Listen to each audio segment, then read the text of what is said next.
राधा स्वामी जी। आज हम आपको एक साखी सुनाने जा रहे हैं जो एक लड़की की साखी है जिसकी नई नई शादी हुई थी। जब लड़की शादी करके अपने ससुराल पहुंची तो शादी को दिन बीतते चले जा रहे थे शादी होने के बाद, लेकिन वह भजन सिमरन नहीं कर पा रही थी। वह भजन सिमरन को बिल्कुल भी समय नहीं दे पा रही थी, शायद इस डर की वजह से कि कहीं कोई उसे भजन सिमरन करते हुए देख ना ले, क्योंकि भजन सिमरन एकांत में ही करना चाहिए। वैसे वह अपने कमरे में भी कर सकती थी, लेकिन हम दुनिया में खोने के बाद अपने परमात्मा को भूल जाते हैं। ऐसा हमें नहीं करना चाहिए। जब उसको अपने घर जाने का समय आया 1-1.5 महीने के बाद, तो अपने घर जाकर एक बुजुर्ग महिला से मिली जो कि सत्संगी थी, और उन माताजी ने उसका हालचाल पूछा। उसने अपना हालचाल बताया और कहा कि मगर माताजी, मैं भजन सिमरन बिल्कुल भी नहीं कर पाती हूँ, कहीं कोई देख ना ले। तो माताजी ने कहा, आप अपने कमरे में ही चुपचाप भजन सिमरन के लिए ज़रूर बैठा करो। आप ऐसा करना, आप जब भी आप अपने घर जाओ ससुराल, तो आप ज़रूर भजन सिमरन के लिए बैठना, क्योंकि वही हमारा असल काम है। उसने माताजी की बात मानकर सतगुरु की कृपा से जब वह बैठी, और बैठने के बाद जब उसकी सूरत चढ़ गई, सूरत चढ़ने के बाद सतगुरु की कृपा से उसकी सूरत घर में क्या क्या हो रहा है वह सब कुछ देख रही थी। सिमरन में बैठे बैठे थोड़ी देर हो गई थी और सूरत चढ़ चुकी थी, तो उसे अपनी सुध-बुध नहीं रही। उसका पति उठा, उसने देखा कि यह तो एकदम शिथिल बैठी है और उसकी सांसें भी नहीं चल रही।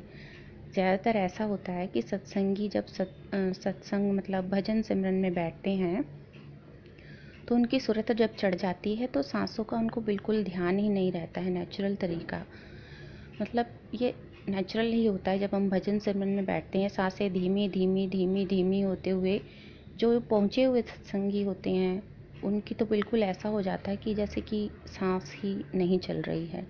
सतगुरु की कृपा से उसके साथ भी उस दिन ऐसा ही हुआ, और लेकिन उसकी सूरत सब कुछ देख रही थी। उसका पति जब देखने लगा कि इसकी तो सांसें भी नहीं चल रही, उसने सोचा कि ये मर चुकी है। उसने कहा, आज तो मुझे इंटरव्यू के लिए जाना है जो कि बहुत ज़रूरी है। उसने अपने स्वार्थ के कारण जिस पत्नी के साथ 7 फेरे लिए थे उसके बारे में नहीं सोचा, और क्योंकि सतगुरु के अलावा हमारा कोई अपना सच में है ही नहीं।